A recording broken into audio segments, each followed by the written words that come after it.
अस्सलाम वालेकुम बच्चों, कैसे हैं आप सब। उम्मीद है आप सब अच्छे होंगे।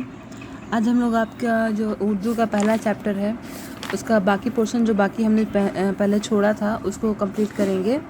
ठीक है, इसका बाकी पहले का पोर्शन हमने पहले की क्लास में कर लिया है, तो आइए पहले हम थोड़ा सा डिस्कस कर लेते हैं, थोड़ा रिवाइज़ कर लेते हैं कि पहले हमने क्या पढ़ा था।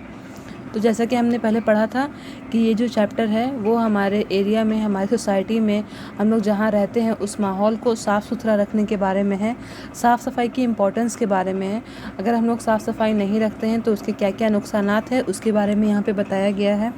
इस चैप्टर में हमने पढ़ा था कि अगर हम लोग अपने एरिया में अपने माहौल को साफ़ नहीं रखेंगे तो उसका डायरेक्ट या इनडायरेक्ट असर हमारी सेहत पर पड़ता है। हमें बहुत सारी बीमारियों का सामना करना पड़ता है। बहुत सारे गैसेस का नाम यहाँ पे हम इस चैप्टर में मेंशन किया गया है कि कौन सी गैसेस की वजह से कौन सी बीमारियाँ होती हैं, गंदे के पानी की वजह से कौन कौन सी बीमारियाँ होती हैं। उसके अलावा प्लांटों से जो जहरीला धुआं निकलता है या गाड़ियों से जो गैसेस निकलती हैं, सिगरेट के धुएं से वगैरह वगैरह से कौन कौन सी बीमारियाँ होती हैं, ये सब हमने पिछले की क्लास में डिस्कस कर लिया था।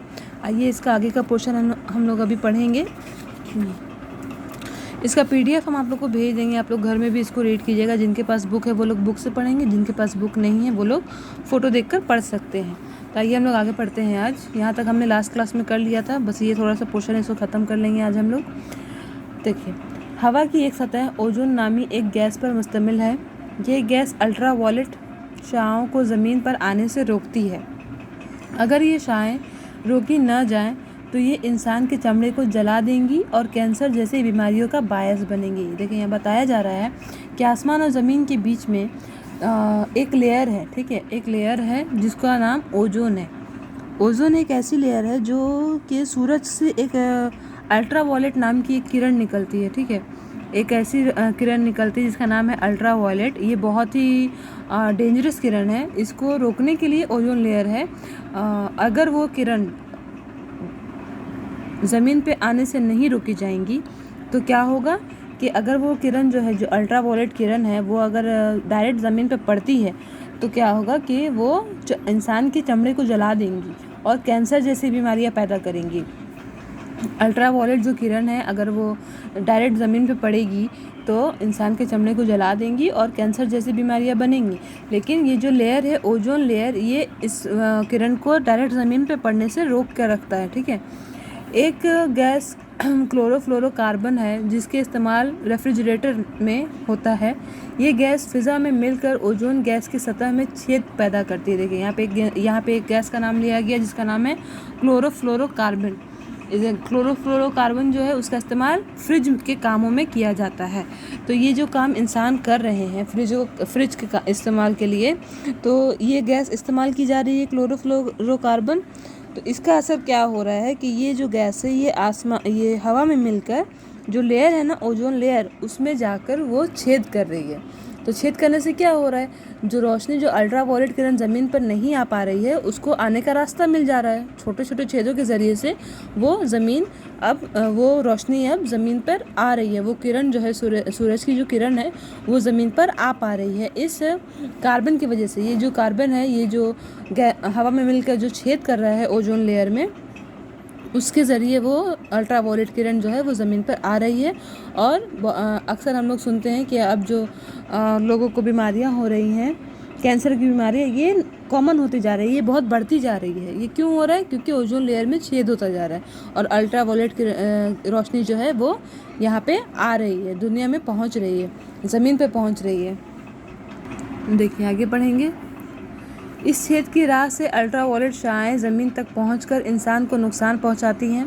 क्लोरोफ्लोरोकार्बन का इस्तेमाल तरक्की याफ्ता मुल्कों में कसरत से हो रहा है। इसके नतीजे में ओजोन गैस पर बुरा असर पड़ता रहा है, जिसकी वजह से चमड़े की कैंसर में इजाफा, ज़राअत की पैदावार में कमी, हवा की दर्जा हरारत में इजाफा हो रहा है। इससे ज़रखेज़ ज़मीनों के बंजर हो जाने का अंदेशा है।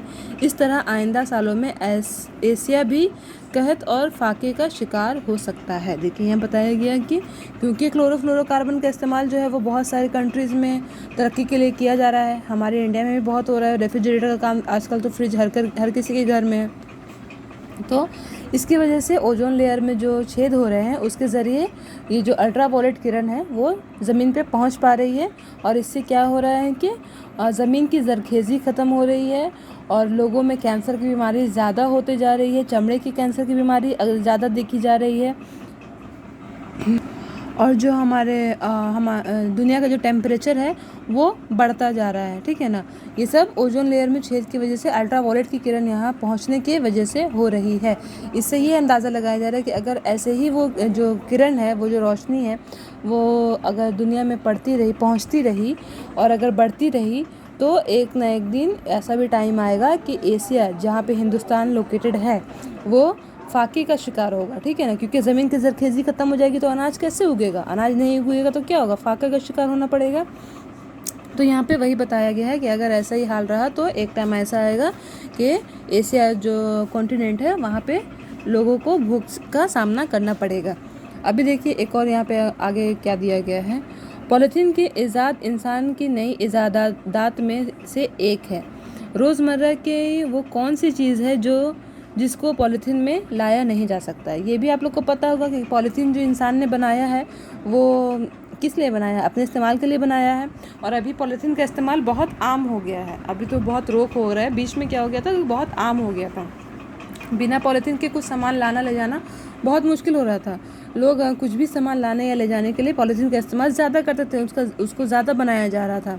इनको इस्तेमाल करने के बाद लापरवाही से इधर उधर फेंक दिया जाता है। ये गलियों में हवा की झोंकों के ज़रिए चारों तरफ बिखरी पड़ी रहती हैं, ना मिट्टी में गलती हैं और ना पानी में, बल्कि पॉलीथीन पानी में 150 साल तक भी नहीं गलती। देखिए यहाँ क्या बताया गया कि पॉलीथीन का जो हम लोग इस्तेमाल करते हैं वो कितना डेंजरस है। पॉलीथीन का इस्तेमाल करने के बाद लोग क्या करते हैं, हम लोग क्या करते हैं कि उनको ऐसे ही फेंक देते हैं। वो कचरे के ज़रिए कहीं भी फेंका जाता है, हवा के ज़रिए उड़ के यहाँ से वहाँ जाते रहती हैं। लेकिन पॉलीथीन जो होती है ना, वो कभी भी मिट्टी में कचरों के तरह गलती नहीं है, और जो दूसरे कचरे होते हैं वो मिट्टी में मिलके ख़त्म हो जाते हैं, लेकिन पॉलीथीन ख़त्म नहीं होती है। ना ही वो पानी में ख़त्म होती है, ना वो मिट्टी में ख़त्म होती है। बल्कि यहाँ क्या बताया गया है कि पॉलीथीन जो वो पानी के अंदर 150 साल तक रह सकती है, वो ख़त्म नहीं होगी, सड़ेगी नहीं। इसके आगे देखिए क्या लिखा हुआ है। जब इसका ढेर खाद के साथ खेतों में चला जाता है तो जरखेज़ी में इजाफा होने के बजाय इसमें कमी वाक़ा होती है। देखिए यहाँ बोला गया है कि जो पॉलीथीन है वो अगर खेती-बाड़ी वाले इलाकों में अगर ज़मीन के अंदर किसी भी ज़रिए से चली जाती, पहुँच जाती है, तो ये क्या करती है, ज़मीन की जरखेज़ी को बढ़ाने के बजाय, खाद हम लोग क्यों इस्तेमाल करते हैं, ज़मीन की जरखेज़ी बढ़ाने के लिए, लेकिन अगर पॉलीथीन वहाँ मिल गई तो वो ज़मीन की जरखेज़ी बढ़ाने के बजाय उनमें और कमी ले आती है, ठीक है ना। पैदावार में और कमी हो जाती है, फसल जो उगते हैं ना उसमें और कमी हो जाती है। किसकी वजह से, पॉलीथीन की वजह से। पॉलीथीन की थैलियों को जलाने से ख़तरनाक किस्म का धुआं पैदा होता है। जैसा कि आपको पता है कि ये जो पॉलीथीन है ये गलते नहीं हैं, मिट्टी में सड़ते नहीं हैं। तो अगर इंसान सोचेगा कि इनको ख़त्म करने के लिए हम लोग इसको जला देंगे तो इनसे जो गैस निकलता है ना वो भी काफ़ी डेंजरस होता है। जो अगर इन पॉलीथीन को जलाया जाएगा तो जो धुआं निकलेगा वो भी काफ़ी डेंजरस होता है, जो हवा में मिल जाने से जब हम सांस लेते हैं तो सांस लेना दोभर हो जाता है। अगर पॉलीथीन जलाया जाएगा, वो गैस हवा में मिल जाएगा तो इंसानों को सांस लेने में भी प्रॉब्लम होती है। कभी कभी तो इसकी धुएं में सांस लेने से इंसान की मौत वाक़ा हो जाती है। कभी कभी ऐसा भी होता है कि मान लीजिए किसी एरिया में ज़्यादा पॉलीथीन जलाया गया और कोई इंसान वहाँ पे है और उसके पास फ्रेश हवा नहीं है, सिर्फ वो धुएं वाली हवा है, तो उस धुएं वाली हवा से उसकी मौत भी हो सकती है। ये इतना डेंजरस होता है, पॉलीथीन का जो धुआं निकलता है वो काफ़ी डेंजरस होता है। हालांकि बढ़ती हुई आबादी के लिए वसाइल के बड़े पैमाने पर इस्तेमाल ज़रूरी हैं, फिर भी इससे कहीं ज़्यादा ज़रूरी है कि ज़मीन, पानी और हवा को आलूदगी से बचाया जाए, वरना सब की जान खतरे में है। यहाँ बोला गया कि ये बात ठीक है कि हम लोग अपना जीवन ज़िंदगी को अच्छे से जीने के लिए, लाइफस्टाइल अच्छा रखने के लिए नए नए वसाइलों का ईजाद कर रहे हैं और उनका इस्तेमाल कर रहे हैं। तरक्की के लिए ये सब ठीक है, लेकिन हम लोग को ये भी नहीं भूलना चाहिए कि हमारा जो एटमॉस्फेयर है, जो हमारा इलाका है, जो हमारा इन्वायरमेंट है, उसको जैसे ज़मीन, पानी, हवा, ये सब जो चीज़ें हैं जो हमारे लिए बहुत ज़रूरी हैं, इनकी सफाई के बारे में भी हमें ध्यान रखना चाहिए। अगर इनमें गंदगी आएगी तो उसके नुकसानात भी हमें ही होंगे। तो इस चैप्टर में यही बताया गया है कि हमें अपने काम को करते हुए सफाई का भी ध्यान रखना है, अपने माहौल का साफ़ सफाई का भी ध्यान रखना है और अपने एनवायरनमेंट को भी साफ़ रखने की कोशिश करनी है। उसका रास्ता क्या बताया गया था कि ऐसे चीज़ें जिससे एनवायरनमेंट गंदा होता है उनका इस्तेमाल कम करना है, ज़्यादा से ज़्यादा पेड़ लगाने हैं।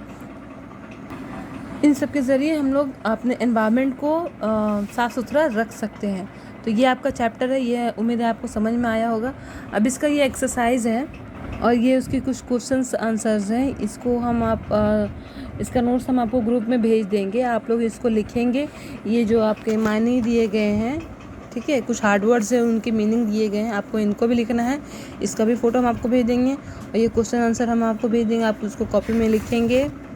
उसके अलावा यहाँ पीछे भी कुछ दिया गया है, देखिए कुछ यहाँ पे शॉर्ट क्वेश्चंस दिए गए हैं। इनका नोट्स हम आपको ग्रुप में भेज देंगे, आप लोग इनको कॉपी में लिख लीजिएगा और इस चैप्टर को पढ़ के समझने की कोशिश कीजिएगा।